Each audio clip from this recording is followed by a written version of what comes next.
Je sais que ça peut piquer, je sais que ça va te choquer, mais disons-nous la vérité.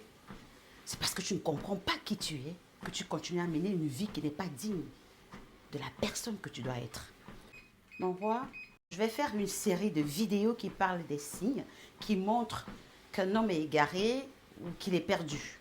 Je mettrai toujours partie 1, partie 2 et ainsi de suite. Et si tu te retrouves dans l'un de ces signes, sache que tu as besoin d'aide. Tu as besoin de consulter quelqu'un pour t'aider à sortir de ce gouffre, à sortir de cette vie qui ne te sied pas, qui n'est pas à la hauteur de la personne que tu es. Tu peux me contacter et je vais t'aider. Ces signes vont te permettre de savoir si tu es dans la trajectoire qu'il faut.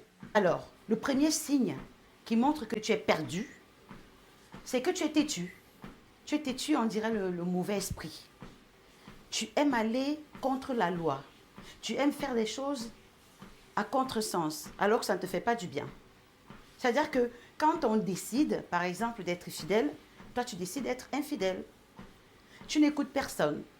On te parle, tu joues à la sourde oreille. Tu as déjà écouté des vidéos, suivi plein de vidéos dans ce sens de développement personnel, mais ta vie n'a pas changé. Simplement parce que tu es têtu.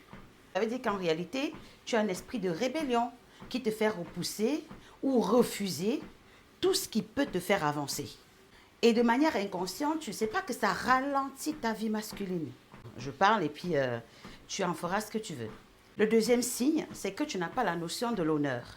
Ça veut dire que dans ta vie, il n'y a personne qui peut te calmer et pouvoir te parler en alignant ton corps, ton âme et ton esprit en une seule place. Dans ta vie de têtutesse, de rébellion, il n'y a personne qui va te freiner dans ton élan de bêtises. Quelqu'un qui va te faire trembler. Tu n'as personne que tu mets au centre de ta vie, genre, dès que tu vois la personne, allez, ton bon sens se remet en place. C'est pour ça que d'ailleurs, la plupart des hommes qui se retrouvent dans ce signe-là, généralement, n'ont pas de crainte de Dieu. Ils n'ont pas de spiritualité. C'est-à-dire qu'ils n'ont pas de relation personnelle avec Jésus-Christ, par exemple. Ça, c'était un exemple. Après, toi, tu peux croire en qui tu veux.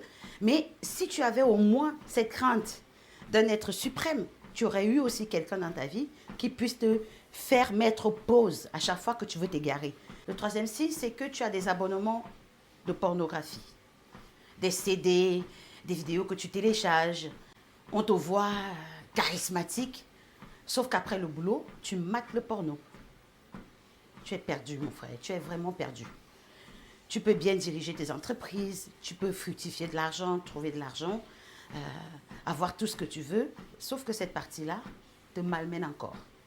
Est-ce que tu sais que